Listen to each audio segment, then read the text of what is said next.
Hey guys, tonight we begin with a subject both scandalous and scholarly, the intimate, confusing, and occasionally downright bizarre world of medieval sex. It was an era of chivalry and deeply suspicious herbal remedies, a time when foreplay often meant asking politely and hoping no one's watching. So before you get comfortable, take a moment to like the video and subscribe, but only if you genuinely enjoy what I do here. And let me know in the comments where you're tuning in from and what time it is for you. It's always fascinating to see who's joining us from around the world. Now, dim the lights. Maybe turn on a fan for that soft background hum, and let's ease into tonight's journey together. Let's start with the biggest misconception. Medieval intimacy did not unfold beneath silk sheets in candlelit chambers, while a lute played softly in the background. In reality, the setting was usually a small, single-room home shared by an entire family, including children, aging relatives, a couple of goats, and a chicken who had strong opinions about personal space. Privacy, as we think of it, simply didn't exist. Most peasants lived in homes where the kitchen, bedroom, and stable were technically the same square footage, just with different smells. If a couple wanted some alone time, they had to get creative. Timing mattered. So did volume. And ideally, so did whether the kids were asleep and facing the wall. Curtains were a luxury, beds were shared, and even among the upper classes, servants might be asleep at the foot of the bed, or standing in the corner pretending not to notice anything. Many noble households kept records of bedroom arrangements for legal or religious reasons, which is exactly as awkward as it sounds. Travelling also didn't help. Inns often had shared beds. That's right. Total strangers might sleep side by side for the night, which made things even more complicated. Want a little affection? You better check if there's already someone in the bed, and whether or not they brought their boots. If you were married, and both parties were still awake and reasonably clean, you could share a mattress of straw and hope for the best. If you weren't married, well, you had to be twice as quiet and 3 times as careful. Communities were small, walls were thin, and gossip travelled faster than plague rats. For those living in monasteries or convents, the rule was simple. No. No privacy, no distractions, and certainly no late-night whispers. But even there, human nature occasionally made things complicated, which explains why many abbeys had unusually high garden walls. In the medieval world, few things shaped private life more than the church, and it had a lot to say about what went on behind closed doors, or more accurately, behind shared curtains. According to church teachings, physical intimacy had one primary function: making more people. That was it. Not pleasure, not bonding, not stress relief. Just reproduction. Everything else? Distracting at best, sinful at worst. This wasn't just Sunday sermon material. Bishops, theologians, and confessors wrote detailed instructions on what was and wasn't acceptable, in case anyone dared to improvise. Certain days of the week were off limits. So were major feast days, fasting days, holy days, and, in some regions, entire liturgical seasons. Want to be close to your spouse during Lent?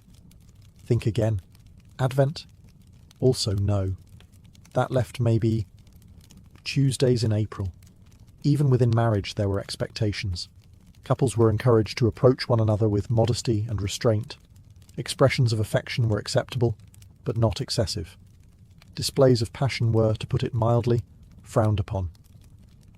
One 13th century guide suggested that married couples should engage in intimacy without pleasure, without sin, and without delay, which is, by all accounts, a fairly joyless checklist. The preferred method was missionary, and not just for religious symbolism. It was deemed the most natural, and therefore the least likely to offend God, the saints, or your local priest. Anything else was considered suspect. That includes things like enthusiasm. Confession also got involved. Priests often asked pointed questions during confession to determine whether couples had broken any moral or ecclesiastical guidelines.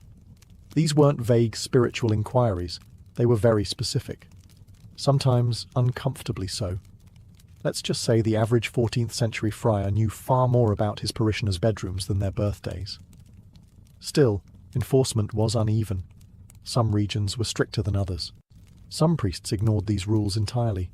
And many lay people, particularly peasants, simply smiled, nodded, and did what they were going to do anyway, quietly. If you think modern couples have trouble syncing their schedules, spare a thought for medieval folks. Planning a romantic evening in the Middle Ages required a calendar, a priest's blessing, and the luck of St. Valentine himself, who, ironically, was never married. The church had opinions, and by opinions we mean strict prohibitions, on when intimacy was allowed. Sundays? Absolutely not. That was the Lord's Day. Fridays? Still no. Day of penance. Wednesdays? Suspicious. Add in Lent, 40 days. Advent, another 40. Various saints' feast days, holy days, fast days, and even certain moon phases, and you'll find the calendar was less of a schedule and more of a divine obstacle course. The idea was to keep the soul focused on heaven, even when the body had other ideas. There were even lists, actual lists, of forbidden days. Some confession manuals outlined nearly half the year as off-limits. And if you were feeling particularly affectionate during one of those forbidden days, well, enjoy your spiritual guilt and an extra trip to confession. One 13th century bishop scolded a married couple for their excessive affection, which translated to more than once a month. He recommended they direct their passion toward prayer. The couple was reportedly not thrilled. Naturally, the upper classes were more exposed to these restrictions. They had chaplains, confessors, and spiritual advisors breathing down their necks. Peasants, meanwhile, had a more flexible approach. Their lives revolved around livestock, weather, and not freezing to death, which left less time for worrying about whether Tuesday was the feast of St. No Fun. To make things worse, some believed that intimacy during the wrong time could result in sickly children, divine punishment, or, worst of all, a reputation. If your neighbours caught wind that you were celebrating a little too enthusiastically during Lent, it could lead to shame, gossip, or a strongly worded sermon delivered with maximum eye contact. Romance in medieval Europe was less about falling in love and more about falling into a legally binding agreement. If you were hoping for candlelit dinners, poetry, and whispered confessions, you'd be better off reading a troubadour ballad. Real-life courtship for most people involved livestock, land rights, and two families agreeing not to start a feud. Marriage was primarily a business deal. Daughters were exchanged to cement alliances, acquire property, or secure peace between neighbours who had previously disagreed over whose pig ate whose cabbage. A bride might come with a dowry of coin, linens, or a small patch of farmland. In return, the groom's family might promise not to be entirely insufferable. Courtship, when it happened, was supervised, sometimes literally. Young people rarely courted alone. A maiden might be watched over by her mother, a stern aunt, or, if things got really serious, an entire village that was very invested in whether or not you held hands. Among the nobility, arranged matches were the norm. Kings and lords negotiated marriages like chess moves, and affection was something you developed later, or not at all. As one medieval proverb more or less stated, better a wealthy match with a grumpy face than a poor one with dimples. Romantic. Even among peasants, practical concerns ruled. A man's suitability was judged by his land, tools, or the size of his ox. And women? They were evaluated on their housekeeping skills, reputation, and general ability to not start drama at the market. This doesn't mean love didn't exist, it did, but it usually came after marriage, not before. If affection grew over time, that was considered a bonus, not a requirement. Think of it like medieval emotional DLC, not included in the base marriage package. Still, where there's a will, there's a workaround. Secret flirtations, playful songs, and moonlit walks to the village well became the unsanctioned side quests of medieval dating. Just be careful. Get caught kissing behind the barn, and you could face public penance, a fine, or a very disappointed father with a pitchfork. Let's clear up one of the most persistent legends about medieval relationships: chastity belts. Yes, you've probably seen them in cartoons, historical dramas, or very unfortunate museum gift shops. Those iron contraptions allegedly locked around a woman's waist while her husband went off to war, leaving her physically and morally sealed. Except, not really. There's no solid historical evidence that chastity belts were ever widely used in the Middle Ages. In fact, most examples we have today come from the Renaissance or even the Victorian era, periods more obsessed with the idea of medieval repression than with what actually happened. Many of these belts were created as joke items, warnings, or museum curiosities, not functioning devices. Medieval manuscripts, which often record all sorts of uncomfortable details, are suspiciously silent about mass belt distribution. No tailors advertised them. No laws regulated them. No churches handed them out during awkward marriage ceremonies. It's almost as if, and stay with me here, they weren't actually a thing. Which makes sense, because the design is wildly impractical. Medieval hygiene was already questionable. Now imagine adding a rusty metal contraption with no user manual, and a padlock that probably required a blacksmith. It would have caused more infections than it prevented indiscretions. So where did the myth come from? Likely from a combination of later moral panic and satire. Renaissance moralists and Victorian collectors loved the image of a repressed, over-controlled medieval woman. It fit their narrative. And nothing says virtue like a literal keyhole in your underpants. In reality, fidelity was enforced through more traditional and more effective means. Shame, surveillance, religion, and strategic matchmaking. Noblewomen were often chaperoned within an inch of their lives. Peasant girls had entire villages watching them like unpaid private investigators. And any whiff of scandal could lead to ruined reputations, lost dowries, or awkward confessions involving phrases like, "at the edge of the barley field." In a surprising twist that would shock many of their modern descendants, medieval towns didn't just tolerate brothels. In many cases, they regulated them. That's right. In several parts of medieval Europe, especially urban centres, brothels operated as legal businesses. Town councils licensed them, charged taxes, and even designated specific red light districts, long before the light bulb was invented. Some cities went as far as employing officials to manage them. These lucky souls were known as brothel keepers, or more colourfully, keepers of public women, which sounds like a very stressful line on a resume. The rationale behind this arrangement was pragmatic, if a little cynical. Officials believed that allowing a controlled outlet for men's desires would reduce the chances of greater sins, like adultery, assault, or, heaven forbid, dancing. Regulated brothels were seen as a necessary evil to keep society orderly, much like traffic signs or the existence of turnips. The church, of course, wasn't thrilled.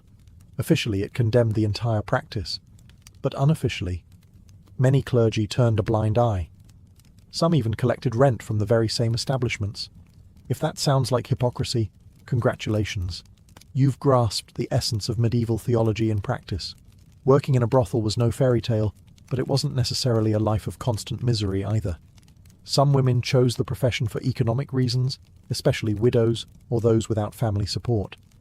Others were coerced or trafficked, particularly in port cities, where sailors brought in coin and complications in equal measure.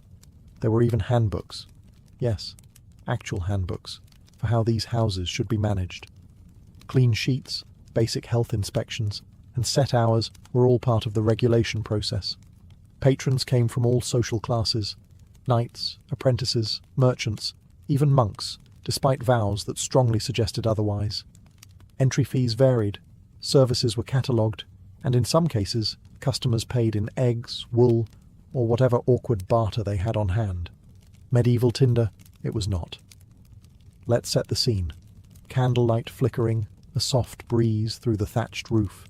Your beloved whispers, sweet nothings, and then removes their wool tunic to reveal a powerful medieval musk. Because when it came to personal hygiene, medieval Europe had priorities. Staying clean was on the list, just somewhere after surviving the plague, fixing the roof, and catching the pig that got into the pantry again. Bathing did happen, but not nearly as often as modern noses would hope. Peasants bathed infrequently, maybe once a month, more if they fell into a river by accident. Soap was either homemade or imported, expensive, and used sparingly. And while public bathhouses existed in towns and cities, they were sometimes banned during outbreaks of disease or scandal, or both. If you were wealthy, you had options. A hot bath could be drawn, scented with herbs, and followed by being rubbed with linen cloths by attendants. If you were poor, your sponge bath involved a cold bucket and the vague hope that nobody would notice your aroma over the stables. To add complexity, water itself was occasionally viewed with suspicion, especially cold water. Some believed bathing too frequently could weaken the body or open the skin to illness. Others simply didn't have the time, or the tub, or any water that wasn't already being fought over by the local geese. Now, imagine trying to impress someone under these conditions. Perfume? Mostly for the elite. Deodorant? A dream of the distant future. Dental care? Well, you might rub your teeth with ash or chew mint leaves if you were fancy. Kissing was certainly an adventure. Clothing didn't help. Layers of wool, leather, linen, and fur trapped heat, sweat, and every scent you encountered during your day, including the contents of the chamber pot and the mystery stew. And yet, people still found ways to fall in love, flirt, and get close. Perhaps our standards were different. Or perhaps, when everyone smelled equally awful, love was truly blind. And nose-blind. In medieval Europe, controlling the size of your family was a bit like trying to steer a cart with no wheels, no reins, and a particularly uncooperative goat. Technically possible, but not something you could count on. To be clear, people did try.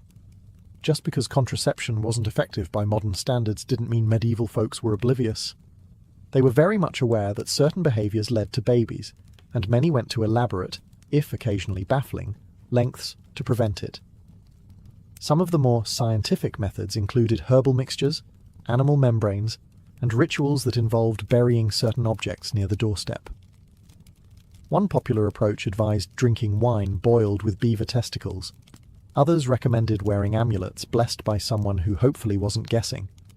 A few guides even claimed jumping up and down vigorously after intimacy would help, which, if nothing else, probably burned some calories. There were also early versions of barrier methods, though calling them reliable would be generous. Linen soaked in various concoctions was one approach. A few brave souls tried wax. And there are scattered references to, let's call them medieval prototypes of what would later become familiar latex devices. But don't ask how they were made. You really don't want to know. The church, of course, was not amused. Any attempt to avoid conception was often labelled sinful or unnatural. Procreation was the stated goal of marriage, and anything that got in the way of that divine mission was frowned upon, or more commonly, denounced loudly from the pulpit. Still, not everyone followed church guidance. Among married couples, particularly those struggling with poverty, the desire to space out pregnancies or avoid another mouth to feed was very real.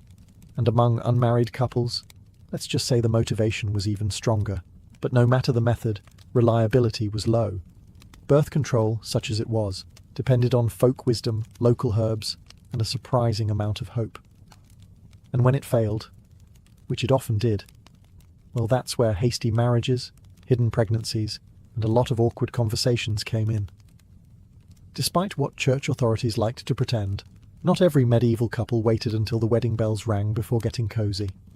In fact, the practice of testing the goods before marriage was, well, common enough to require a lot of paperwork. Known as fornication in church records and getting ahead of yourself in everyday village gossip, intimacy before marriage wasn't exactly rare, but it was definitely monitored. In towns and parishes across Europe, local officials kept moral rolls, which were less like diaries and more like ledgers of shame. If a couple was caught, or even suspected, of jumping the marital timeline, they could be hauled before the local court and fined. Sometimes the fine went to the church, sometimes to the town, and occasionally to someone who claimed to have witnessed the event. Medieval snitching was alive and well. Fines varied, depending on whether it was a first offence, whether a pregnancy resulted, or whether the couple eventually got married. In some cases, getting married after the fact erased the fine, kind of like retroactive permission. In others, the fine was still applied, but at a discounted rate. Early bird penalties, if you will, and let's not forget the social consequences. In tight-knit communities, everyone knew everyone else's business. So even if your local priest was feeling merciful, your neighbours weren't. Gossip could spread faster than a poorly stored meat pie in July. Interestingly, many of these situations resulted in something called hand fasting, a sort of informal engagement where the couple considered themselves betrothed, and, in some regions, that was legally enough to begin cohabiting. The church later tried to tighten that loophole, but in the meantime, a lot of medieval babies were technically early arrivals. Among peasants, this was all handled with a bit more practicality. If a couple was clearly serious and a pregnancy had occurred, marriage usually followed, sometimes hurried along with a gentle nudge or firm push from both families. Among nobles, however, consequences could be far worse, especially if inheritance or reputation was on the line. In the medieval world, virginity wasn't just a virtue, it was a contract clause, a political tool, and occasionally a community-wide obsession. Among the peasantry, expectations varied by region and circumstance. A young woman was generally expected to arrive at marriage untested, at least officially. But if she didn't, well, some eyebrows would rise, and a small fine or shotgun wedding might sort things out. For the upper classes, though, things got serious. Noble women's virginity was directly tied to inheritance, alliances, and family honour. A broken engagement might spark a feud.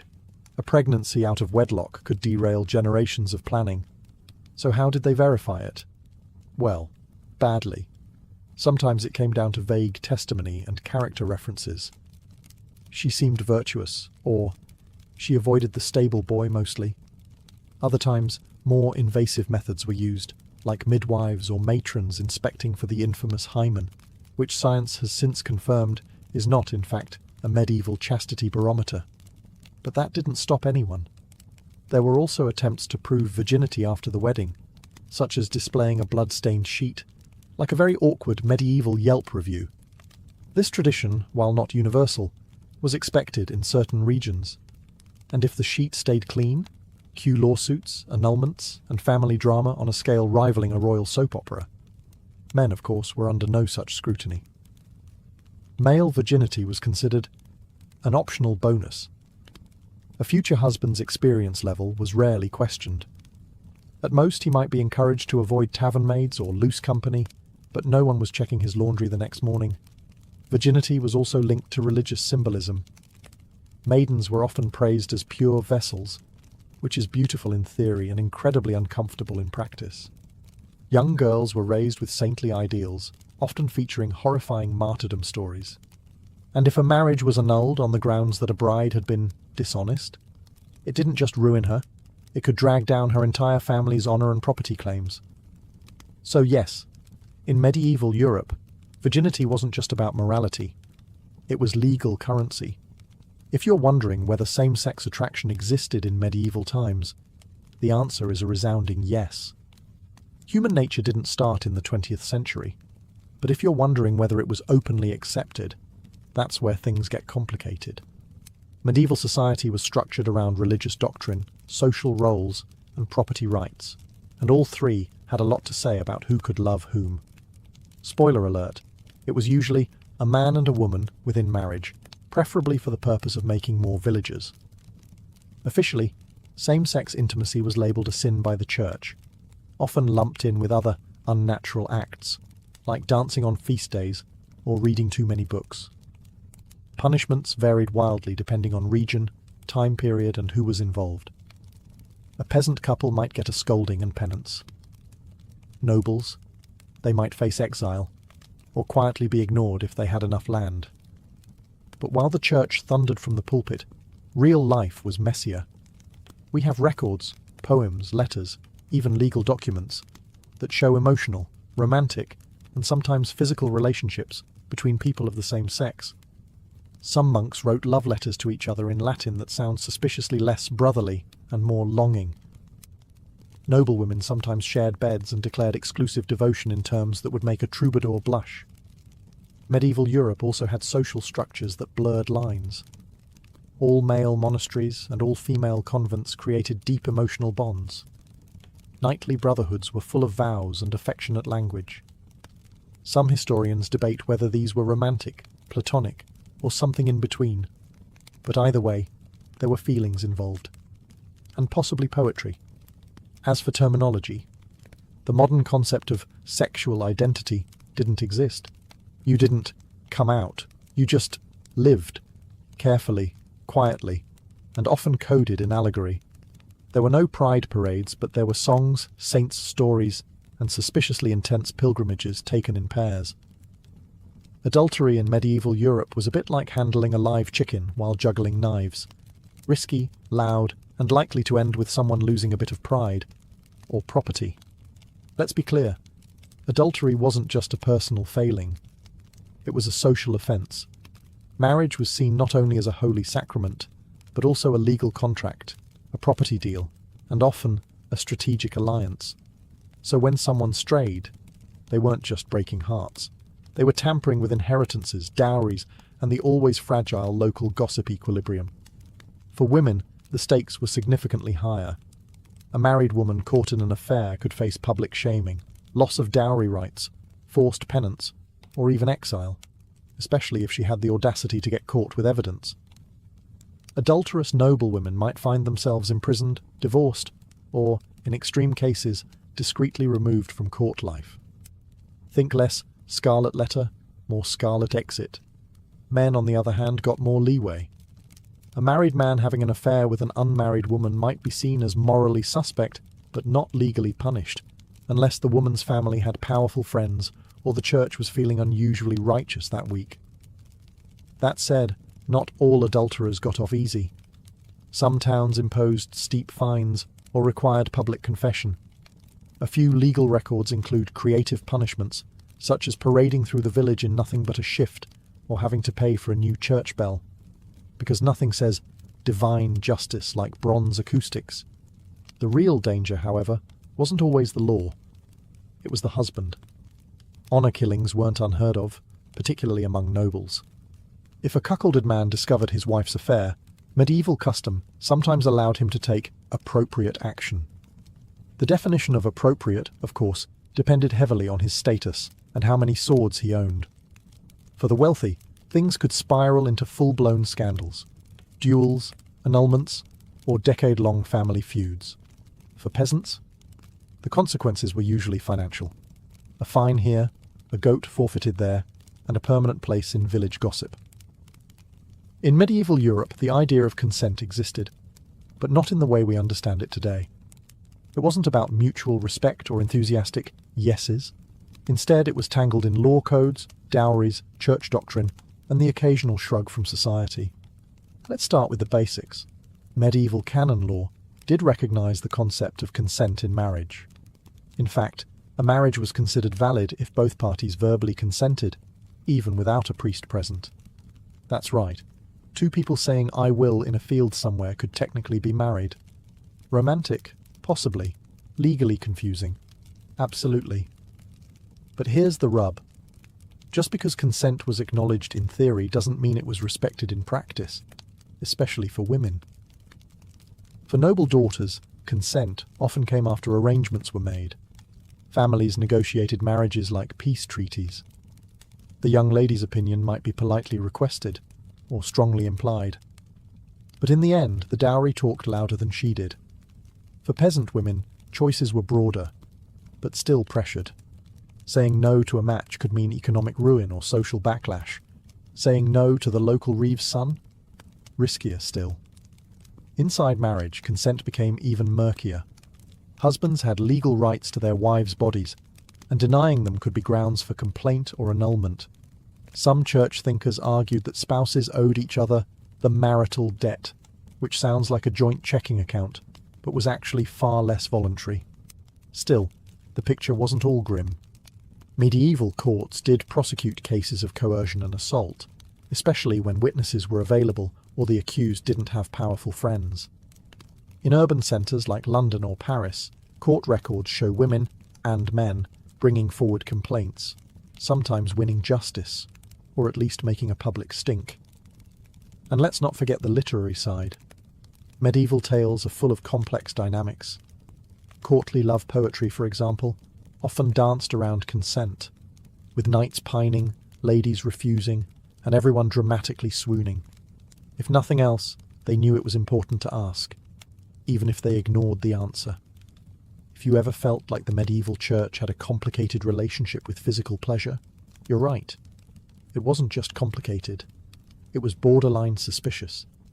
And that suspicion extended right into the bedroom of every married couple, where the church preferred, ideally, that nothing too enjoyable was going on.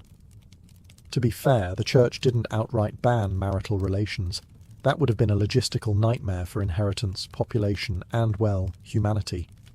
But it did strongly recommend moderation. Extreme moderation. Like, once a month, in the dark, no smiling kind of moderation. Theologians of the time praised celibacy as the highest form of spiritual discipline. Saints were celibate. Monks and nuns took vows. Even married couples were encouraged to live in continence, abstaining entirely, especially if they were older, holier, or simply tired of each other. A couple who voluntarily gave up intimacy was praised as being halfway to sainthood, or at least halfway to separate beds. Some church thinkers like St. Jerome went even further.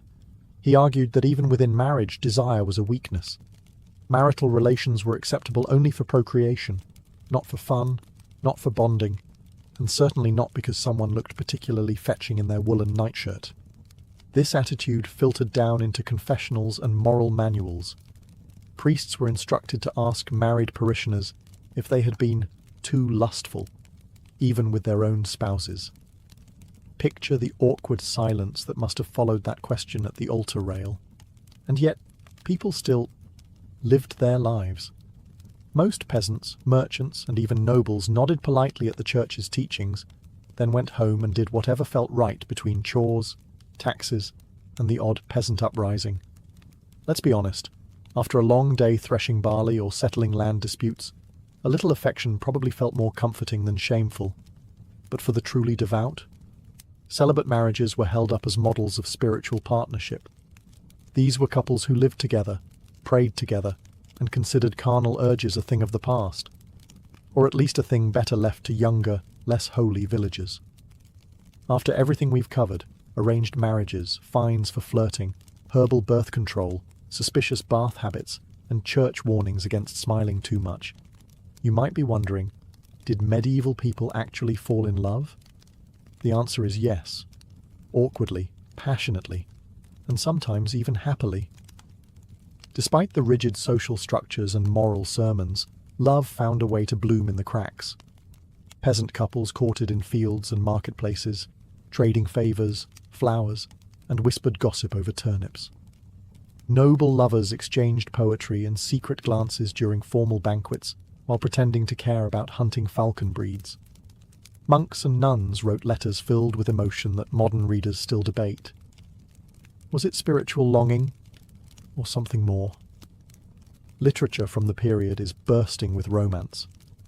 Troubadours sang of distant ladies who inspired knights to go off and get very dramatically injured. Stories of courtly love glorified longing from afar, especially if you were pining for someone married to your boss. Sure, the love was often unattainable, but hey, that's where the best verses come from. In some cases, couples genuinely married for love. Records survive of peasants who eloped or refused matches arranged by their parents.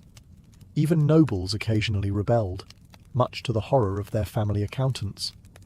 The church, interestingly enough, actually required verbal consent from both bride and groom, even if that consent was delivered through gritted teeth while holding a goose as dowry collateral.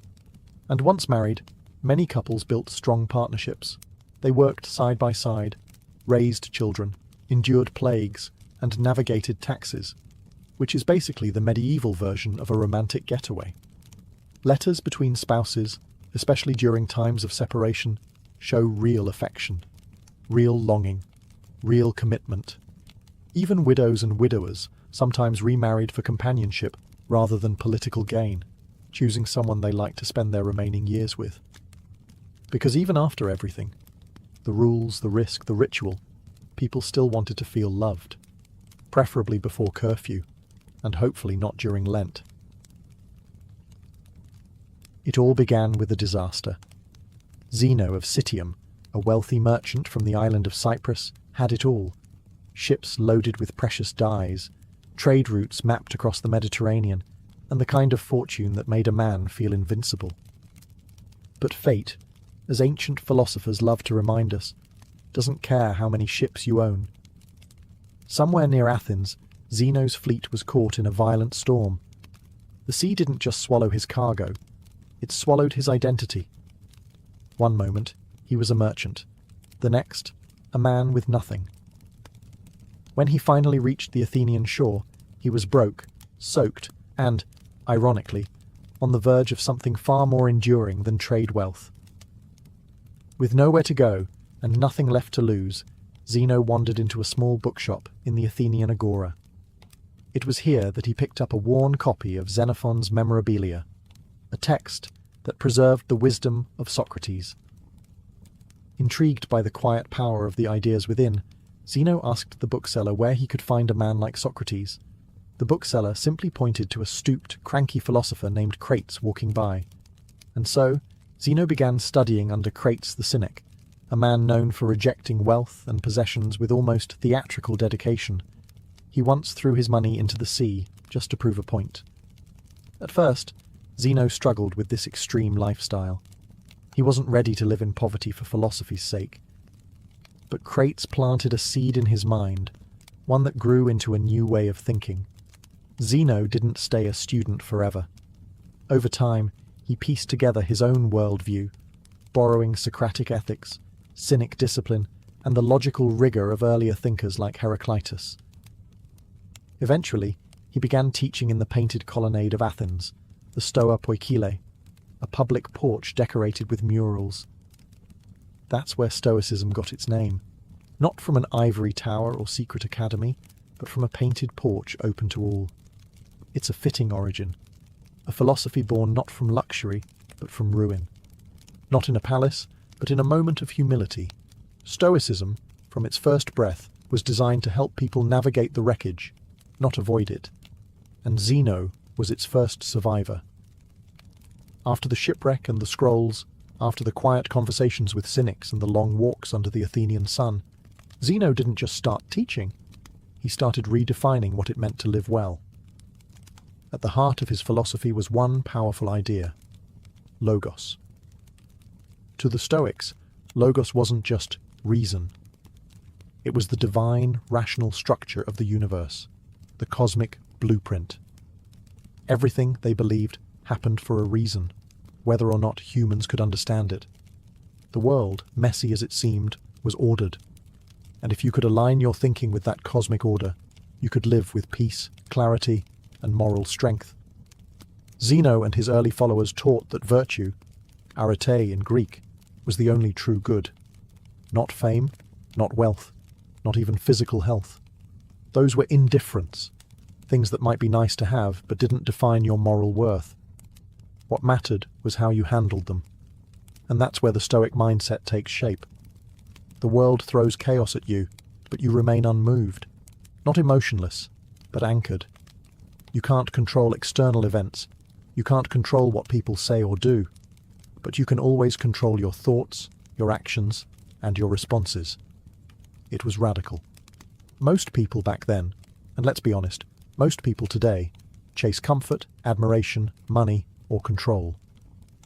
But Stoicism offered a quieter path.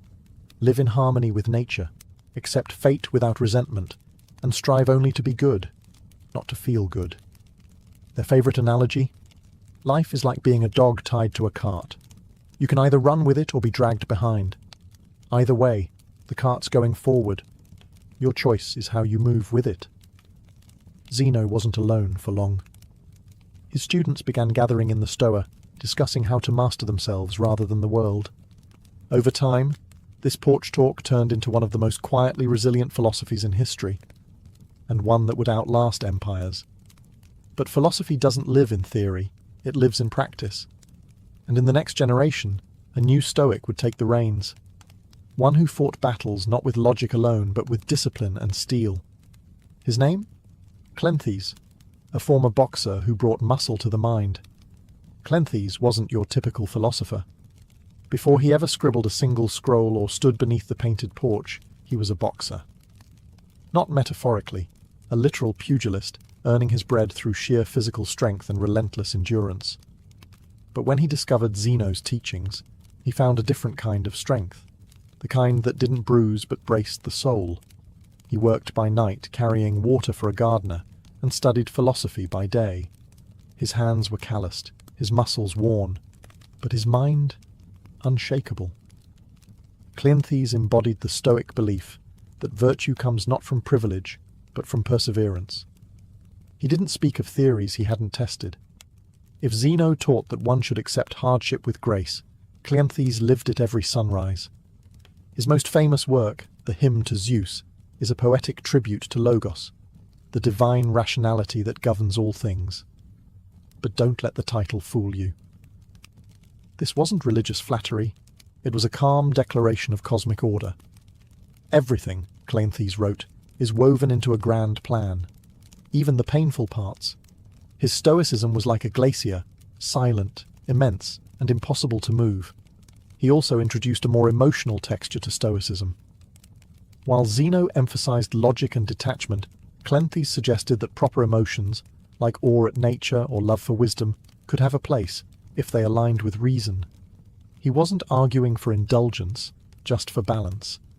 After all, what good is a philosophy that turns you into a robot? Cleanthes wasn't flashy, and he didn't gather crowds with clever wordplay. In fact, some mocked him for being slow of speech. But what he lacked in eloquence, he made up for in steadiness. And in Stoicism, steadiness was everything. He eventually succeeded Zeno as head of the Stoic school, not because he was charismatic, but because he lived the philosophy more fully than anyone else. His life was a kind of walking proof, a quiet testament that one could endure hardship without bitterness, question fate without rage, and remain grounded without giving up on greatness. Through Cleanthes, Stoicism gained muscle. Not the kind that wins applause, but the kind that holds your spine straight when the world goes sideways. And then came a man who sharpened Stoicism like a blade, Chrysippus, the logician who turned this porch-born philosophy into a towering system of thought. If Zeno founded Stoicism and Cleanthes gave it strength, Chrysippus gave it its skeleton. Without him, Stoicism might have crumbled into vague ideas and forgotten porch lectures. Instead, it became one of the most rigorous philosophical systems in the ancient world, thanks to a man who reportedly wrote over 700 books. Most of them now lost, but their influence? Undeniable. Chrysippus was relentless. He didn't just inherit the school from Cleanthes, he rebuilt it.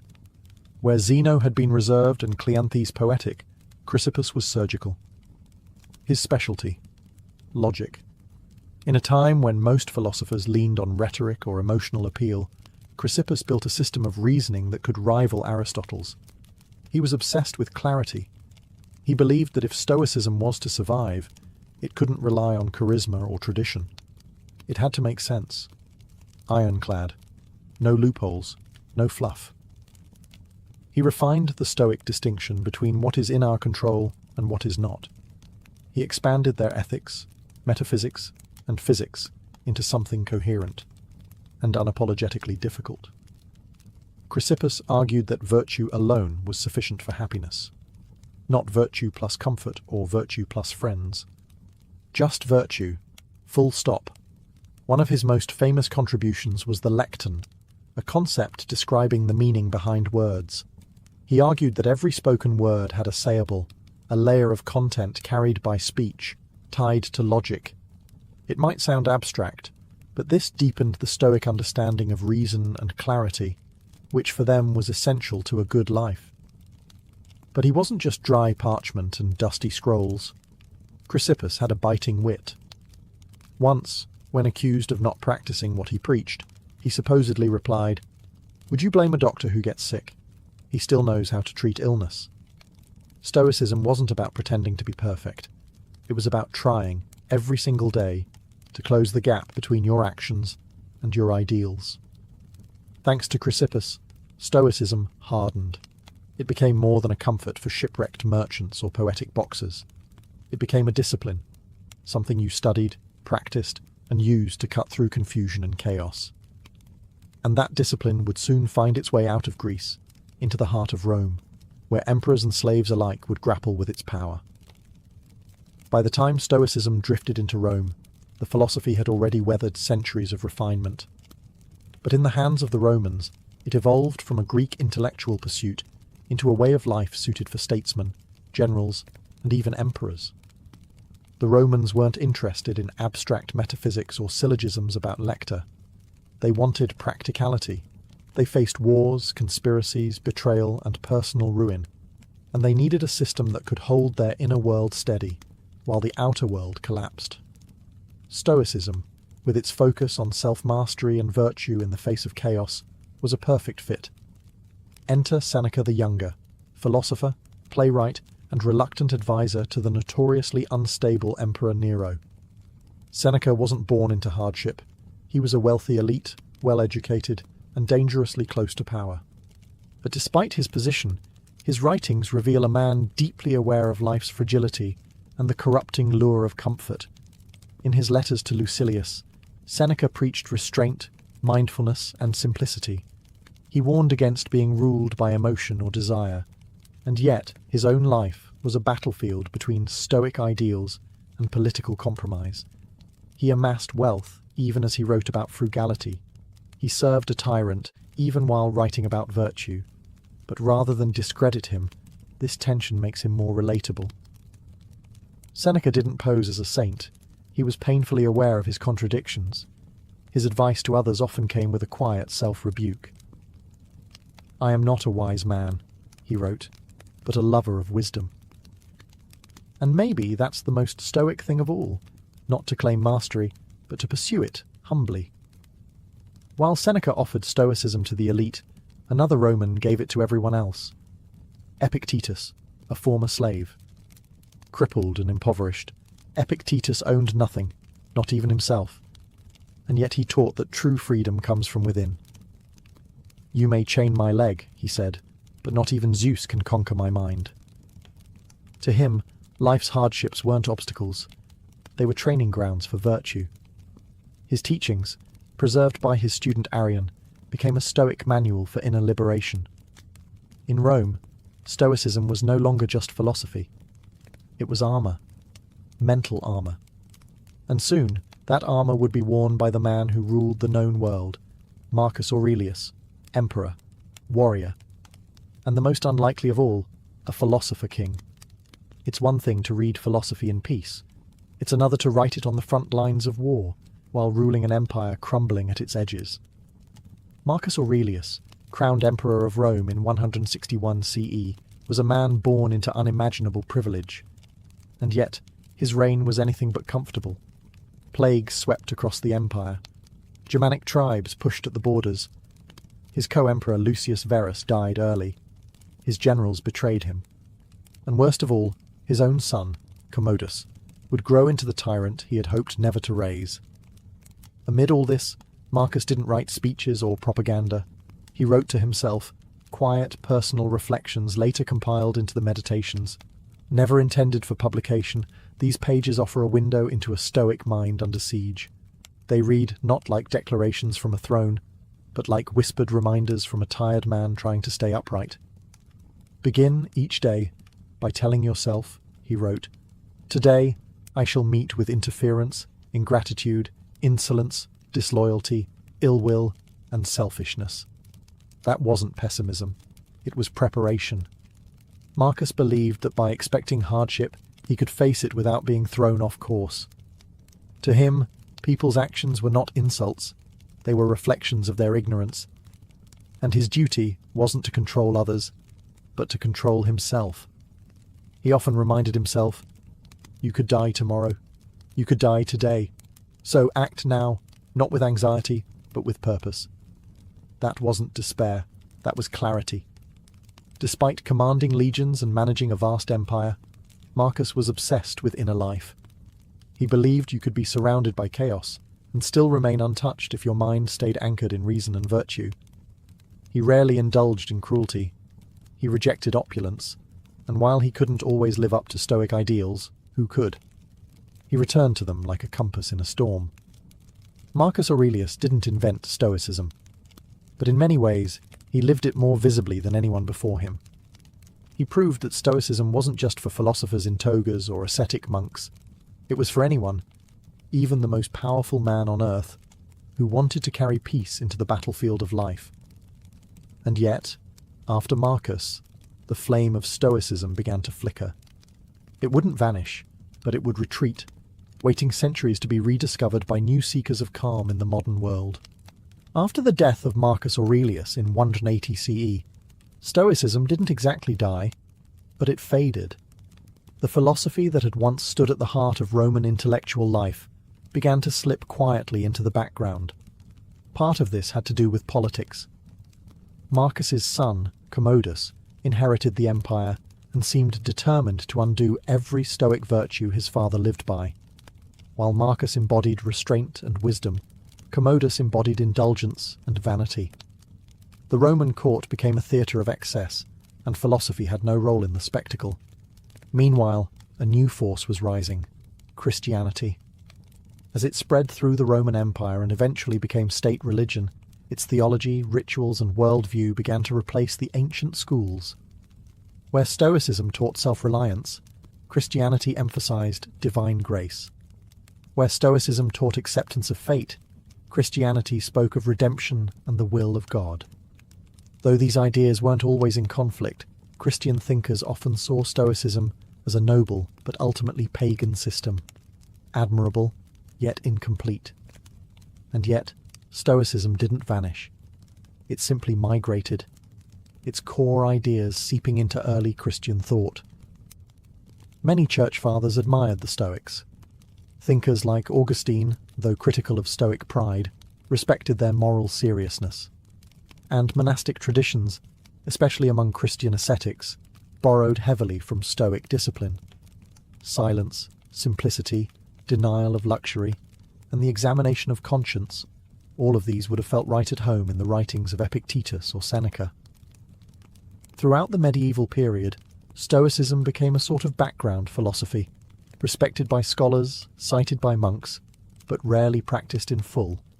It was no longer a public movement or a street-side school. It was a whisper in the margins, kept alive by scribes, theologians, and the occasional curious mind. But survival is sometimes stronger than success. Stoicism's quiet endurance meant that when the intellectual winds shifted centuries later, during the Renaissance and the Enlightenment, its ideas would be ready to return. For all its decline, Stoicism had left seeds buried in the soil of Western thought. And when people once again sought clarity, purpose, and strength without illusion, those seeds would bloom. And one day, they'd even show up in places no ancient philosopher could have imagined, in self-help books, leadership seminars, and yes, on your favorite podcast. Stoicism's comeback didn't arrive with a scroll in hand. It came through blogs, books, and podcasts. After centuries of quiet influence, the ancient philosophy found itself suddenly reborn in the digital age, repackaged for a world buzzing with distractions, anxieties, and the pressure to constantly optimize everything.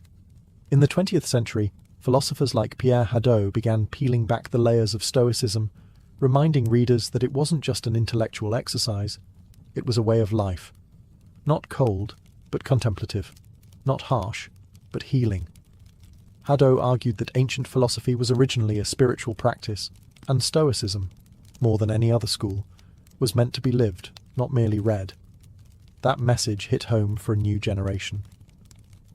In the early 2000s, authors like Ryan Holiday helped usher Stoicism into the mainstream with accessible books like The Obstacle is the Way and Ego is the Enemy.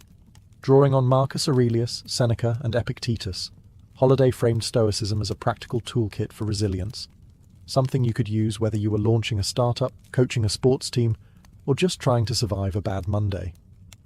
Tech leaders and entrepreneurs soon latched on.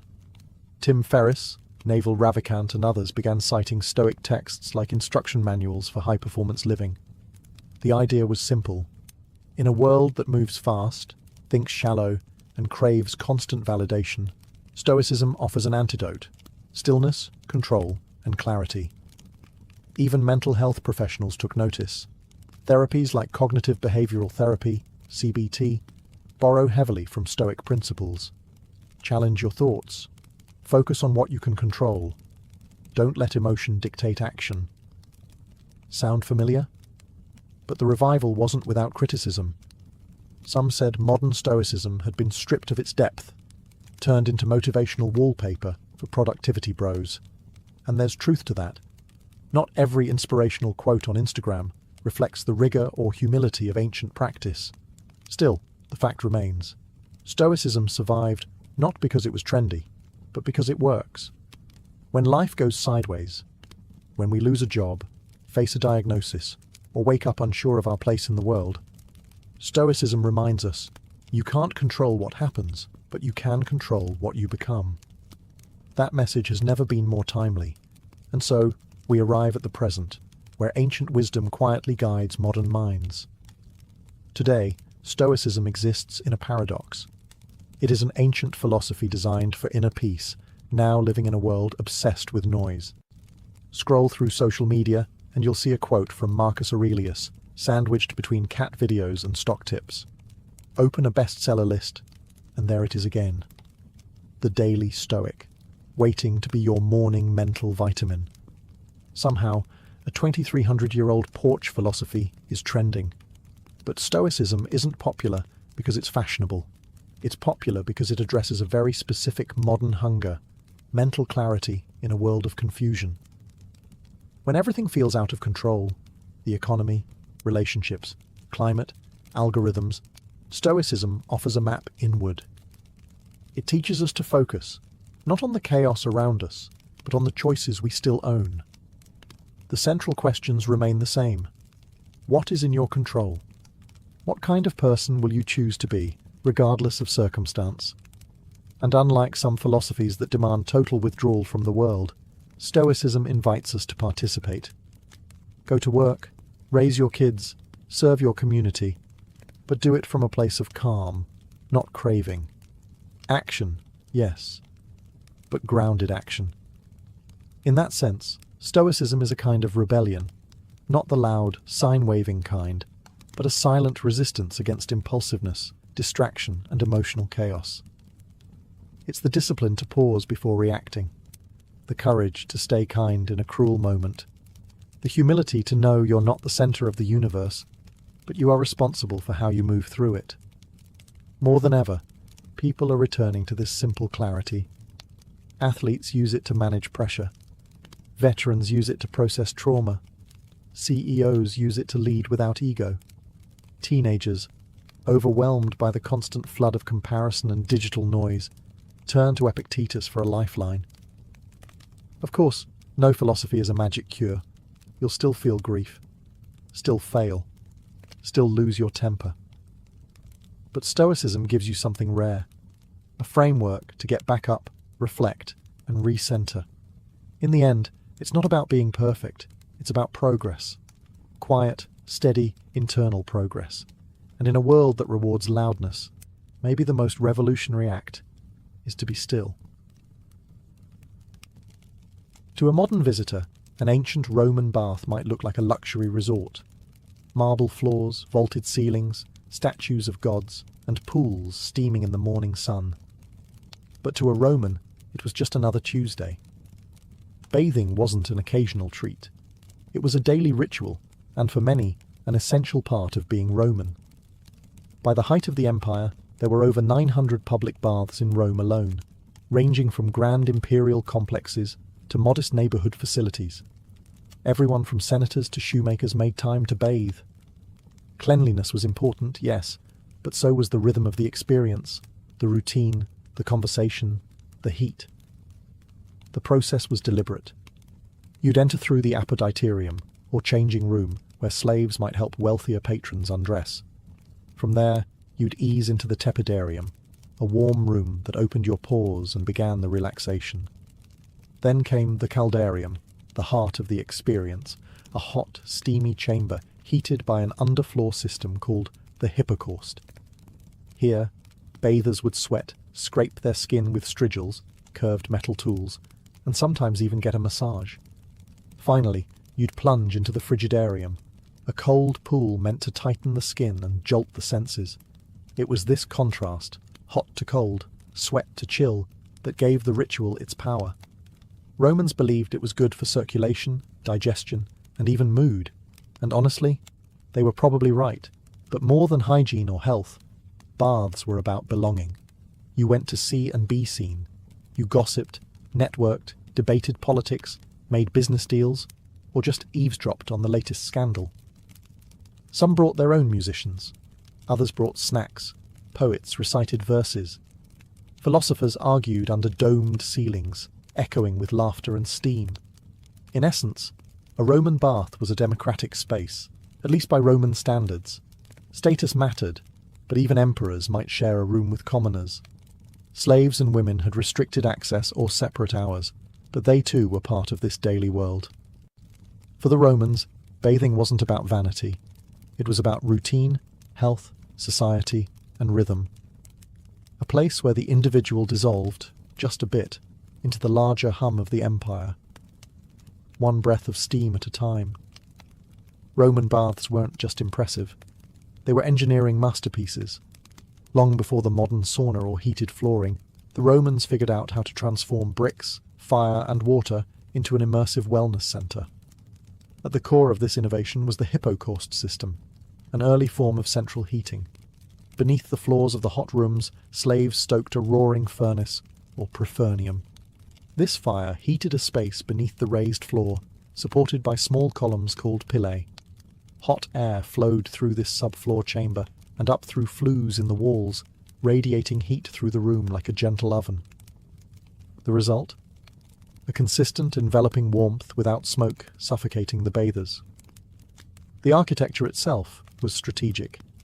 Vaulted ceilings trapped heat, domes diffused sound, and a complex arrangement of rooms regulated temperature flow, from the cooler apoditerium to the temperate tepidarium to the blazing caldarium.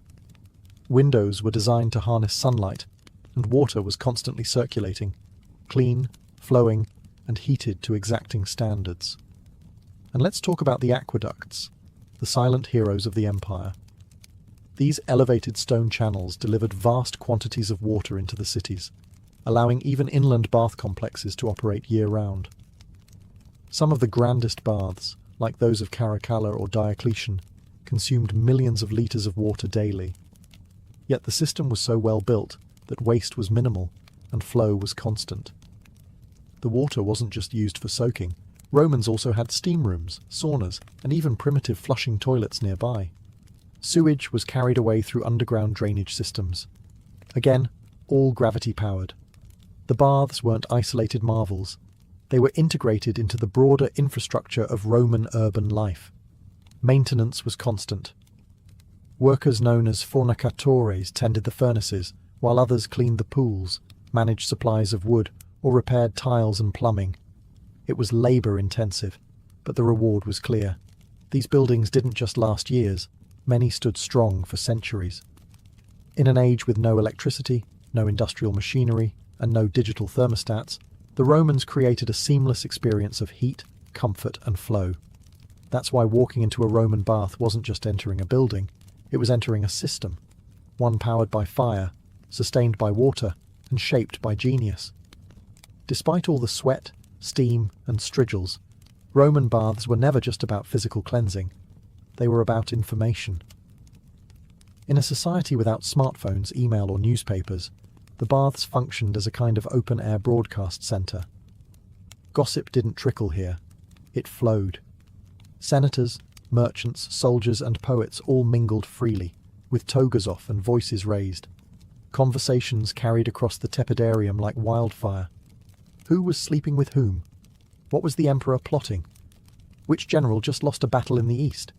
Who bribed which magistrate to get out of paying taxes? If you wanted to know what was happening in Rome, or what might happen soon, the bathhouse was the place to listen. This wasn't accidental. The Roman elite knew the baths were public arenas, and they used them strategically. Politics didn't stop at the Senate steps. They soaked right into the marble floors of the caldarium. A clever patrician might accidentally bump into a rival in the hot room and float a proposal under the haze of steam. Or perhaps a patron would meet a client to reaffirm loyalties, offer advice, or drop a veiled threat, all while lounging in the pool. Even emperors played the game. It's said that Hadrian and later Antoninus Pius made a point of visiting the public baths as an act of image control, appearing accessible, wise, and invested in the lives of ordinary citizens. Of course, they had private bath wings too, but showing up in the public zone was a statement. I'm still one of you, sort of. It wasn't just politics that steamed up the tiles. Businessmen negotiated deals, poets recited lines, philosophers debated ethics.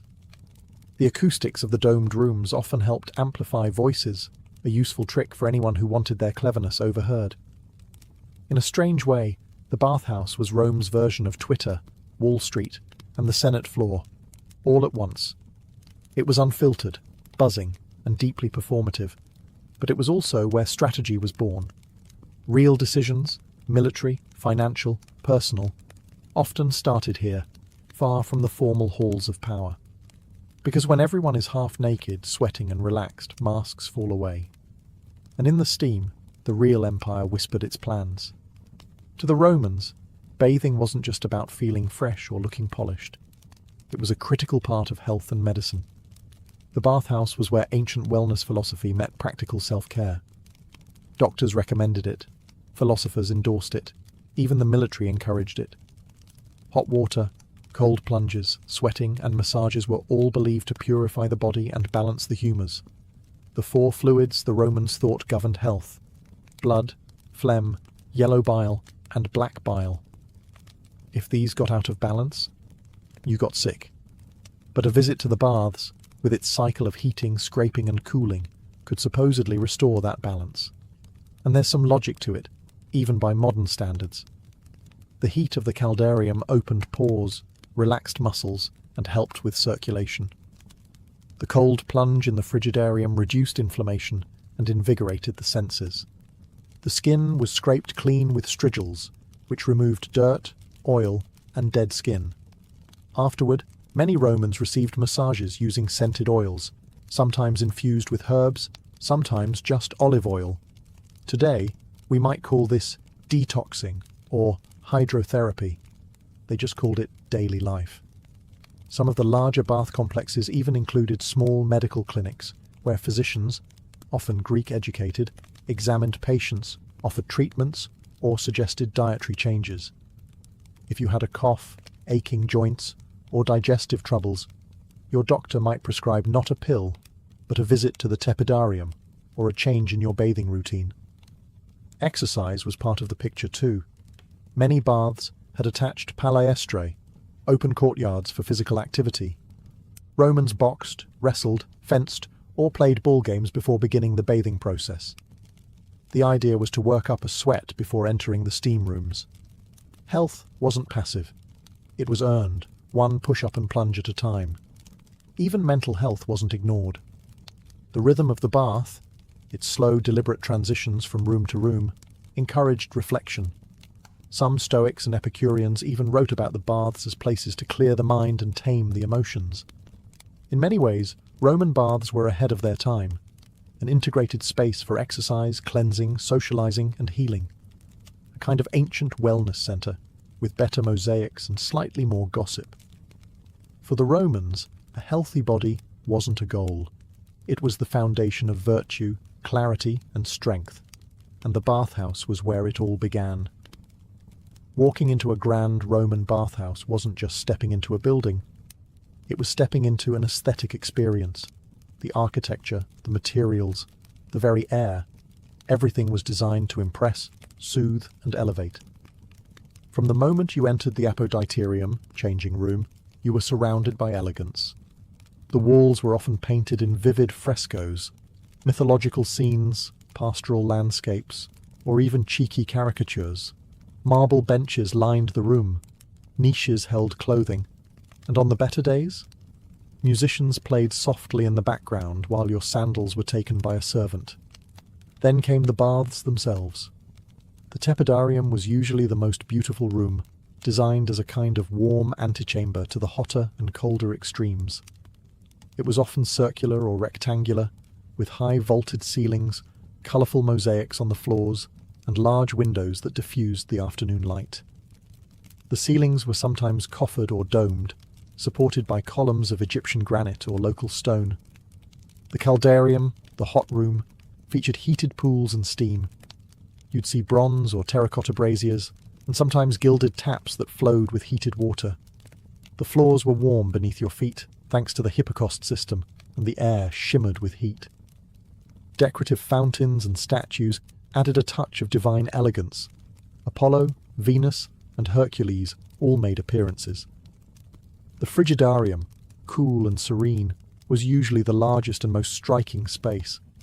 Its cold pool reflected a ceiling often covered in painted stars or geometric patterns. The water itself glistened, sometimes lit by small skylights or open oculi that allowed a beam of sunlight to cut through the mist. There was a quiet stillness here, a contrast to the chatter and bustle of the earlier rooms.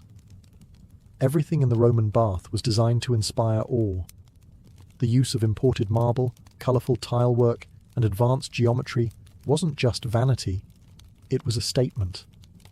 The baths were the empire distilled into stone, orderly, refined, and proudly extravagant. Even smaller local baths took design seriously. Mosaics often warned bathers with humorous Latin phrases like cave canem, beware of the dog, or balneum gratum, the bath is pleasant. These were spaces meant to charm the eye, calm the spirit, and remind you, in case you forgot, that you were living in the greatest civilization on earth. And all of that before you even got wet. While Roman baths were public spaces in theory, not all Romans experienced them equally. The bathhouse was a microcosm of Roman society, a place where lines blurred, but never fully disappeared. Let's start with class. In the grand thermae of Rome, like those of Caracalla or Trajan, emperors might bathe in the same rooms as commoners. That sounds democratic, but social distinctions still lingered. The wealthy often arrived with entourages, slaves to carry towels, oils, and even portable benches. They could afford private massages or extra services in nearby rooms. Some larger baths had exclusive sections, scholae, reserved for upper-class patrons. Even in the shared pools, there was an unspoken hierarchy. You might rub elbows with a senator, but you weren't about to chat him up. Then there was gender. Men and women did not usually bathe together. Most large bathhouses offered separate hours or separate wings. Some emperors, like Hadrian, enforced strict segregation. Others, like Commodus or Elagabalus, allowed, or even encouraged, mixed bathing, much to the horror of conservative Roman moralists. Women's access depended on time, location, and the whims of local officials. In wealthier cities, women had beautifully appointed baths of their own. In poorer regions, they often bathed early in the day, before men arrived. While some women enjoyed regular access, others, particularly those of lower status, had to navigate schedules, scrutiny, and social stigma. Slaves and freedmen made up a significant portion of bath visitors. They were allowed in and often encouraged to attend, especially if their work was labour-intensive. However, they typically entered during off-hours or in more modest facilities. That said, many slaves worked within the bathhouses as attendants, masseurs, or fire-stokers, and some were known by name for their skill and charm. And what about outsiders? Foreigners, non-citizens, and provincials were welcomed in most Roman cities, especially in the empire's heyday. In fact, the spread of Roman baths across conquered territories was one of the empire's tools of cultural integration, a way of saying, "Welcome to Rome, now take your clothes off." So yes, the Roman baths were a shared space. But just like in the forums or the Senate, your experience depended heavily on who you were. Still, for a brief moment in the mist, the hot stone and the splash of cold water, those lines could blur. And that was part of the magic. Though bathing was the central activity, Roman bathhouses were far more than places to get clean. They were entertainment hubs, part gym, part theatre, part lounge, where you could easily spend an entire afternoon, and many did. In fact, larger bath complexes resembled ancient leisure centres. After a workout in the palestra, a courtyard used for wrestling, boxing or ball games, you might take a stroll to the library, located just off the main hallway. Yes, many baths had libraries. Romans could relax with scrolls by Cicero or Virgil, blending physical rejuvenation with intellectual stimulation. A healthy body and a healthy mind. Both were on the menu. Music filled the air too. It wasn't uncommon to hear live performances from flutists, harpists or singers echoing through the domed chambers. Bathers might be serenaded while reclining near a fountain or getting an oil rub down. In fact, some bathhouses employed professional entertainers to keep the mood light and luxurious, from acrobats to comedians. There were also food stalls and snack counters, often located in or near the apoditerium. Known as popinae, these small eateries served wine, bread, olives, cheese, and dried fruits. For wealthier patrons, personal slaves could bring more elaborate dishes, and the occasional exotic treat, from nearby villas. So yes, you could technically eat grapes in the steam room like a decadent emperor, though etiquette varied. Gambling was common too. Dice games, betting on athletic matches, or just casual wagers among friends added an air of mischief to the setting.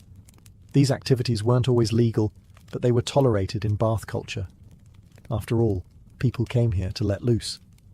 The bathhouses also had spaces for intimate encounters. Some rooms functioned as private lounges or even brothels, depending on the time and location. Morally ambiguous, definitely. But Roman society had a much different view of public space, privacy, and sensuality than we do today. And the steamy, dimly lit atmosphere of the Caldarium only added to the allure.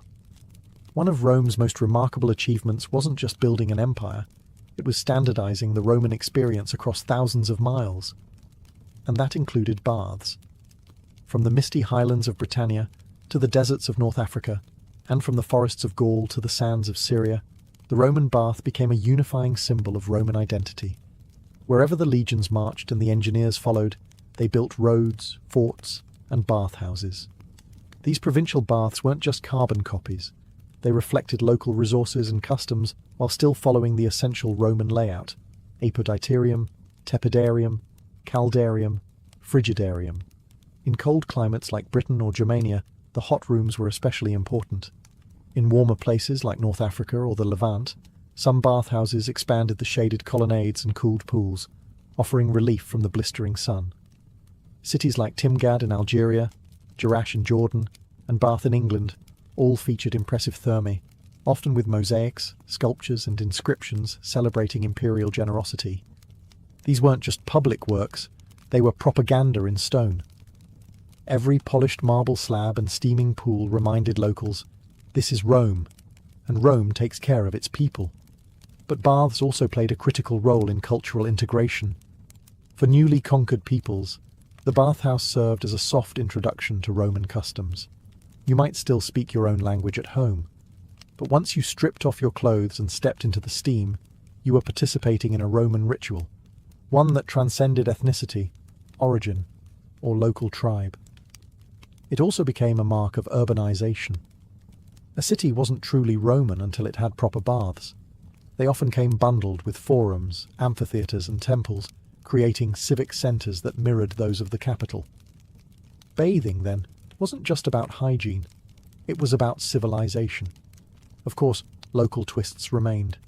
In Syria, baths sometimes incorporated Eastern architectural styles and mixed-gender spaces.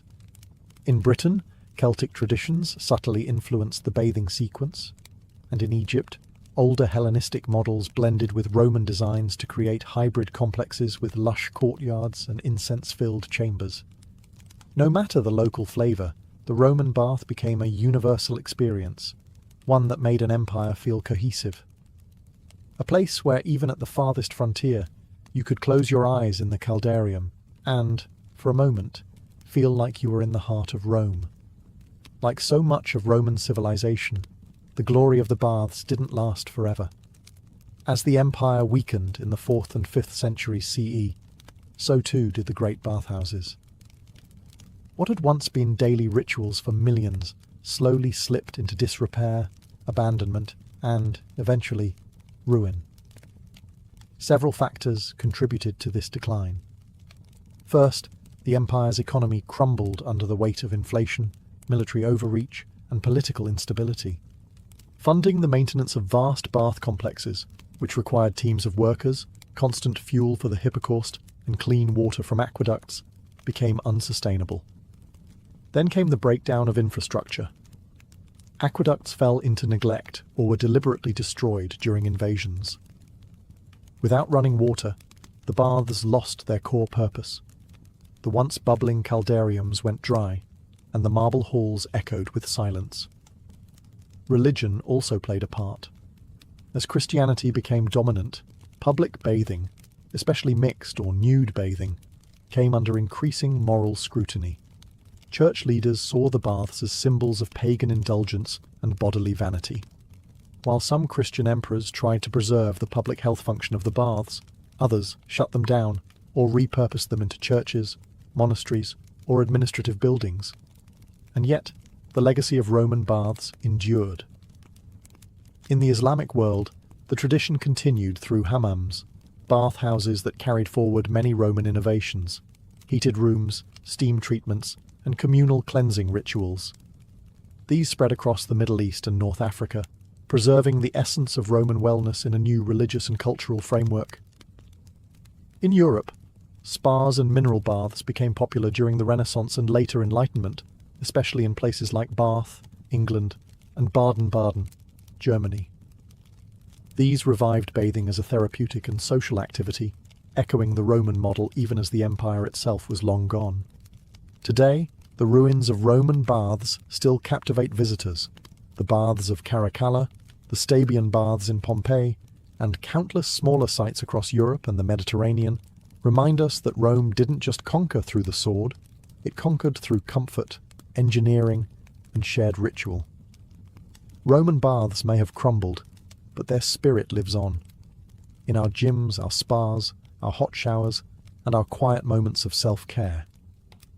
In a way, every time we draw a hot bath or sit in a sauna, we're channeling a bit of the empire, steam rising, tension fading, time slowing, just as it did 2,000 years ago. In ancient Egypt, medicine didn't live in a laboratory. It lived in the temple, the home, and the world of the gods. Healing was not just a science, it was a spiritual art, and the person who treated your illness might just recite a spell while applying a poultice to your wound. That's because Egyptian medicine was deeply intertwined with religion. Illness, to them, wasn't only about injury or infection. It could also be caused by the wrath of a god, the invasion of a malevolent spirit, or a disruption in Mayat, the cosmic order that governed all things. So, doctors, known as SWNU, weren't always working alone. They often collaborated with priests who specialized in ritual and incantation. Together, they formed a dual force of treatment, one applying remedies, the other invoking divine protection. Temples were more than places of worship, they were centers of healing. Specific temples, like those dedicated to Imhotep, the architect, physician, and later deified healer, served as proto-hospitals. People would sleep there in hopes of divine dreams that revealed the source of their ailment or the cure itself. This was called incubation, and it was a respected method of diagnosis. Medical training was rigorous. Physicians studied scrolls like the Ebers Papyrus and Edwin Smith Papyrus, which outlined hundreds of remedies, procedures, and case studies. These documents show that while the Egyptians invoked gods, they also observed symptoms, recorded outcomes, and developed surprisingly advanced techniques, from wound suturing to dental care. But make no mistake, incantations were not just decorative. Many prescriptions included spells as ingredients. A broken bone might be treated with honey and linen, plus a recitation to ward off evil spirits. Psychological conditions, now recognized as mental illness, were seen as spiritual afflictions, often requiring the intervention of a priest or magician. To us, this fusion of medicine and mysticism might seem contradictory, but to the Egyptians, it was holistic. Body, mind, and spirit were part of the same continuum. Healing one meant addressing all. In the land of the Nile, to be a healer was to walk between two worlds, with one hand mixing herbs and the other raised toward the gods. Long before stethoscopes and lab tests, ancient Egyptian physicians relied on their senses and experience. They became masters of visual diagnosis, feeling pulses, examining wounds, and interpreting subtle signs in the body to understand what was wrong, even if they believed the root cause might be spiritual. The first step in diagnosis was always observation. Physicians would examine a patient's posture, skin color, breath, and even urine or feces to search for visible or olfactory clues. Was the swelling soft or hard? Did the discharge smell sweet or foul? These observations weren't just guesswork. They were documented, compared, and passed down through generations.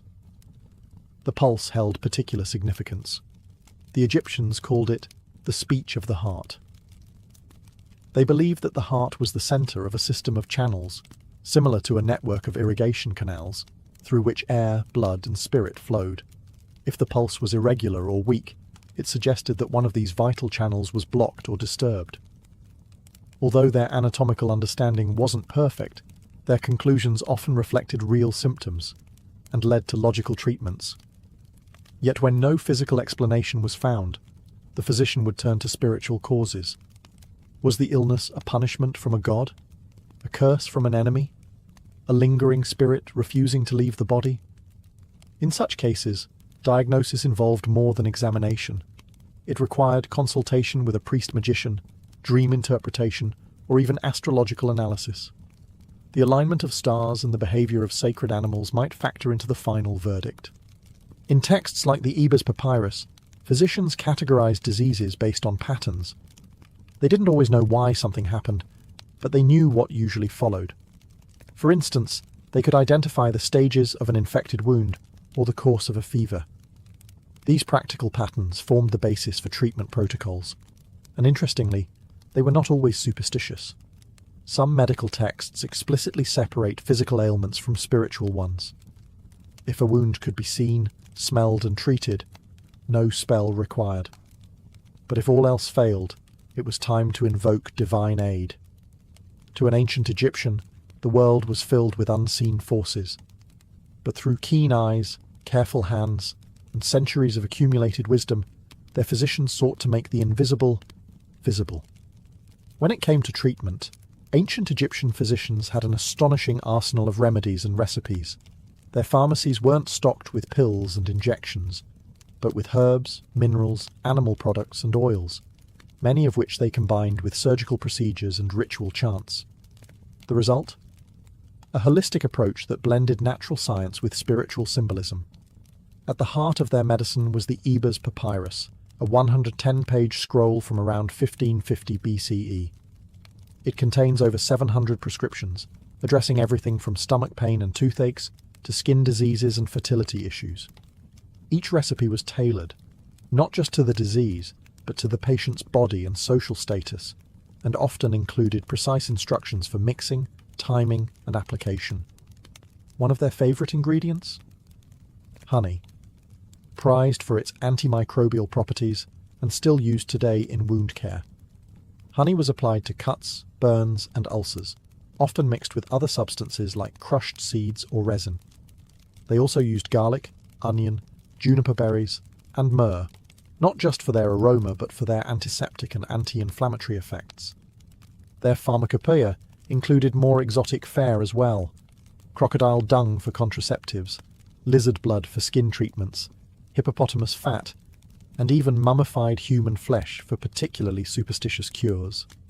To modernize, this may seem grotesque, but these remedies reflected their belief that the power of the ingredient lay not only in its physical properties, but also in its spiritual essence. Minerals like natron, a naturally occurring salt, were used to dry wounds, cleanse infections, and preserve bodies. Copper, known for its antimicrobial qualities, was sometimes crushed and mixed into salves. Oils from lotus, castor beans, and black cumin were used for massage and pain relief. Doses varied depending on the affliction. A prescription might read, mix crushed sycamore fruit, honey, and natron. Apply for 4 days. Recite the following spell over the mixture. In Egypt, words were medicine too. The spoken charm activated the cure. A reminder that for them, healing was as much about meaning as it was about chemistry. Far from primitive guesswork, Egyptian medicine was highly systematic, documented, and refined. While some remedies were bizarre, many were surprisingly effective, and some survive in spirit or science, even today. Their medicine chest was drawn from the land, the body, and the gods, and they reached into all three to heal. While much of ancient Egyptian medicine focused on herbs and incantations, the Egyptians were not afraid to cut when necessary. They understood that some ailments needed more than a poultice or a prayer. They needed a steady hand and a sharp blade. The best evidence of Egyptian surgery comes from the Edwin Smith Papyrus, a 3,600-year-old medical text, unlike any other from the ancient world. It is methodical, clinical, and strikingly modern in tone. It describes 48 cases, mostly traumatic injuries, skull fractures, broken collarbones, spinal wounds, and includes step-by-step instructions on examination, treatment, and prognosis. What's fascinating is how pragmatic the document is. It even classifies cases into 3 outcomes: an ailment I will treat, an ailment I will contend with, and an ailment not to be treated. In other words, treatable, uncertain, and hopeless.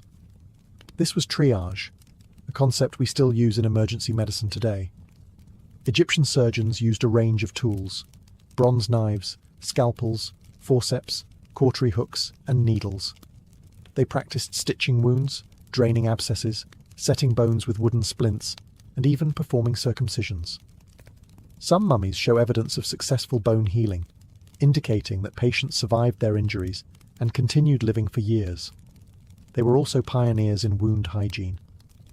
Before stitching a cut, a physician might cleanse it with honey, beer, or resin, all of which have antiseptic properties. They then applied bandages soaked in oils or herbal mixtures to reduce inflammation and promote healing. Pain was eased with opium extracts or sedative herbs, though there's no evidence of general anesthesia. Surgery was likely painful, but quick and precise. One striking detail: Egyptians often left foreign bodies, like embedded arrowheads, in place if removing them posed greater risk. It shows a nuanced understanding of anatomy and risk management. They knew when not to intervene. Of course, surgery had its limits. There's no record of internal operations or major amputations. They lacked knowledge of circulation and infection the way we know it today. But within the boundaries of what was possible, Egyptian surgeons were remarkably skilled. They didn't just experiment. They observed, recorded, and passed their knowledge down. Through bandage and blade, Egypt laid the groundwork for practical hands-on medicine. And centuries later, those lessons would echo through the halls of Greek, Roman, and modern surgical practice. In ancient Egypt, women's health was not a fringe concern. It was central to medical practice. Fertility, pregnancy, childbirth, and contraception were all treated with serious attention, and women both received and sometimes practiced medical care themselves. One of the most fascinating sources on the topic is the Kahun Gynecological Papyrus, dating to around 1800 BCE. It's the oldest known medical text focused entirely on women's reproductive health. The document includes diagnoses and treatments for infertility, miscarriage, vaginal discharge, and birth complications. And like other Egyptian texts, each entry follows a familiar structure: the symptom, the examination, the diagnosis, and the treatment. Sometimes purely medical, sometimes magical, often both. For pregnancy, diagnosis began with clever experimentation. One common test involved having a woman urinate on barley and emmer wheat seeds. If the barley sprouted, she was said to be carrying a boy. If the emmer grew, a girl. If neither sprouted, she was not pregnant. Believe it or not, modern tests suggest this method may have had a modest accuracy, likely due to hormone levels affecting germination. Contraceptives were another area of focus. Ancient physicians used mixtures like honey, acacia leaves, and ground dates, inserted as a kind of barrier. Some recipes included crocodile dung, which sounds alarming, but was likely used for its sticky texture and symbolic potency. These were primitive forms of spermicides and barriers, aimed at preventing conception. During childbirth, midwives took the lead. They used birth bricks, platforms on which the labouring woman squatted, and offered both physical and spiritual support. Incantations were spoken to ward off the demoness Amit, who was believed to cause miscarriages or birth complications. Protective amulets, especially those depicting Taweret, the hippo goddess of childbirth, were worn to ensure a safe delivery. If labour was difficult, treatments ranged from massaging the womb with castor oil to having the mother breathe in herbal infusions or drink mixtures to stimulate the body's opening. Caesarean sections were unknown. If the birth could not be completed naturally, tragedy often followed. Still, much of Egyptian obstetrics was remarkably advanced for its time. It reflected a culture where fertility was divine, womanhood sacred, and life itself a process watched over by both healer and God. In the cradle of civilization, they respected the cradle of life, with every chant, every herb, every whispered hope. To modern minds, the blend of magic and medicine might seem contradictory, but in ancient Egypt, the two were inseparable. Healing the body meant treating the visible symptoms and the invisible forces, and sometimes the cure came as much from a spoken word as from a poultice. The Egyptians believed that illness could be caused by many things: natural imbalances, bad food, injury, but also curses, malevolent spirits, or the will of angry gods. If you broke your leg in an accident, that was one thing. But if your stomach hurt for days with no visible cause, that might be a demon, or even the restless soul of the dead, Ak, trying to torment you. In these cases, physicians turned to Heka, the sacred power of magic, which was thought to have been given to humanity by the gods themselves. Heka wasn't stage illusion, it was a legitimate divine force, just as real as water or fire. A healer might use it to activate a remedy, protect a wound from infection, or drive out an invisible entity. Spells were often included in medical texts, such as the Ebers Papyrus and the London Medical Papyrus. Some were poetic, others aggressive. One charm for treating burns reads, "O Isis, great magician, I call upon you to cool the fire in the flesh of your servant as you cooled the fire that scorched your own son, Horus." The spoken word was thought to imbue the remedy with divine power, turning herbs into miracles. Amulets were another form of protection and healing. People wore charms shaped like the eye of Horus, Ankhs, or the scarab beetle, each with symbolic significance. These amulets were believed to ward off evil, prevent disease, and protect both the living and the dead. Some were even embedded in bandages or placed directly on wounds. Specific deities were also invoked depending on the ailment. Sekhmet, the lion-headed goddess of plagues, was feared but also prayed to for healing. Thoth, god of wisdom, was called upon to guide the hands of surgeons and scribes alike. In Egypt, medicine without magic was incomplete. The chant, the gesture, the symbol, all were part of the cure. Because for the ancient Egyptians, healing didn't just mean removing pain, it meant restoring harmony between the body, the soul, and the cosmos. In ancient Egypt, death wasn't the end of life. It was the beginning of eternity. And to reach the afterlife, the body had to be preserved with precision and care. Enter the art of mummification, a practice that blurred the lines between medicine, magic, and mortuary science. At its core, mummification was about preserving the physical vessel so the soul could return to it in the afterlife. The body was seen as essential, not just a shell, but a sacred structure that the Ka, vital spirit, and Ba, personality or soul, needed to navigate the underworld and reunite in the next world. The process began shortly after death.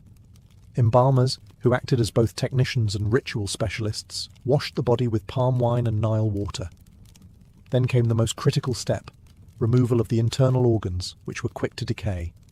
The stomach, intestines, lungs, and liver were extracted through an incision in the left side of the abdomen and placed in separate canopic jars, each guarded by one of the 4 sons of Horus. The brain, curiously, was considered unimportant and was removed through the nose using metal hooks. The heart, believed to be the seat of intelligence and emotion, was often left in place, though in later periods it too was removed and replaced with a sacred amulet. The empty body cavity was then stuffed with resins, myrrh, and linen, and the entire body was covered in natron, a natural salt mixture, to dry it out. After 40 days, the body was washed again, anointed with oils, and wrapped in hundreds of yards of linen, layer upon layer, often with protective amulets placed between folds, Each step was accompanied by spells, hymns, and rituals, particularly from the Book of the Dead. These invocations protected the deceased from demons and prepared them for judgment in the afterlife. The embalmer often wore a mask of Anubis, the jackal-headed god of mummification, to symbolize divine authority. In many ways, mummification was the Egyptians' most advanced medical procedure, a blend of anatomy, chemistry, and spiritual engineering. It wasn't about saving a life. It was about preserving it forever. To them, the perfect body was more than a sign of health. It was a passport to eternity. And in every carefully wrapped limb, they practiced medicine for the soul. While temples and tombs held the secrets of Egypt's gods, papyrus scrolls held the secrets of its doctors. Ancient Egyptian medicine was far from a series of oral traditions or tribal remedies. It was a well-documented, professionalized system. And much of what we know comes from the surviving medical texts, written with surprising structure and care. The most famous of these is the Ebers Papyrus, dating to around 1550 BCE, though it likely copied even older knowledge. Over 100 feet long, it contains more than 700 remedies for illnesses ranging from toothaches and stomach pains to mental disturbances and tumours. It includes detailed descriptions of symptoms, diagnoses, and treatments, often paired with spells or incantations. Another key text is the Edwin Smith Papyrus, a practical surgical manual written with clinical precision. Unlike other papyri filled with magic and prayers, this one reads like the notes of a war doctor.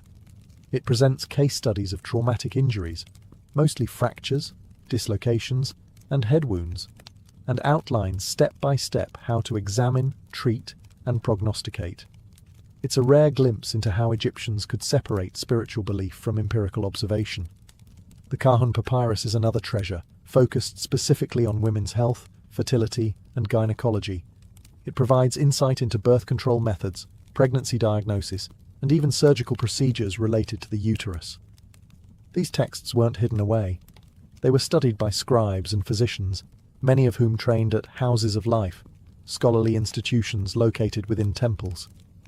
Here, medicine was taught alongside mathematics, astronomy, and religious lore. Medical apprentices would copy texts by hand, memorize spells, and observe more experienced doctors at work. The Egyptians believed in preserving and transmitting knowledge across generations. Each scroll was a distillation of experience, observation, and divine insight, often attributed to gods like Thoth, the deity of wisdom and writing. Physicians didn't just treat bodies, they carried forward the knowledge of millennia. Interestingly, some Egyptian medical ideas made their way to Greece, especially through figures like Hippocrates and Galen, who studied Egyptian practices and praised their methods. Egypt's influence on classical medicine is undeniable. In an age where much of the world relied on superstition alone, Egypt gave us one of the first examples of recorded, repeatable, and structured medical science.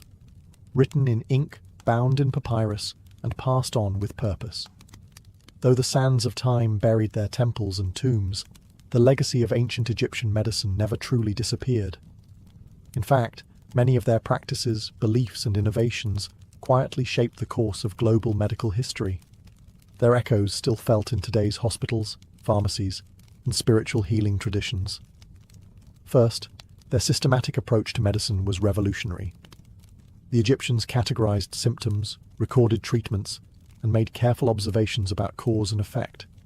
They developed early ideas about diagnosis, prognosis, and hygiene, centuries before the Greeks formalized such practices. Their emphasis on cleanliness, daily washing, antiseptic salves like honey and natron, even the importance of bowel regularity, prefigured modern public health long before the word existed. Their understanding of the mind-body connection was also ahead of its time. Though they didn't possess neuroscience, they recognized that psychological states could affect physical health. What they called spiritual affliction might today be recognized as depression, anxiety, or psychosomatic illness, and their combined treatments of herbs, rituals, and social support were surprisingly holistic. Even their use of herbal remedies has endured. Substances like garlic, castor oil, aloe vera, and willow bark, a precursor to aspirin, are still used today. Some refined into modern drugs, others sold in health food stores as supplements. And while crocodile dung didn't make the cut, their experimentation with contraception laid early groundwork for reproductive medicine. But perhaps most enduring is their idea of the healer as both technician and guide. In Egypt, a physician wasn't just someone who closed wounds. They were someone who understood suffering. Healing was physical, emotional, and spiritual. That human-centered model has re-emerged in modern holistic medicine, palliative care, and even psychotherapy. The fusion of medicine and magic might seem strange to us, but it points to a truth that still holds. People don't just want to be cured. They want to be seen, comforted, and understood. Ancient Egyptian doctors knew this, and their scrolls, amulets, and incantations were not just treatments. They were acts of care. Their medicine wasn't perfect, but it was daring, structured, curious, and deeply human.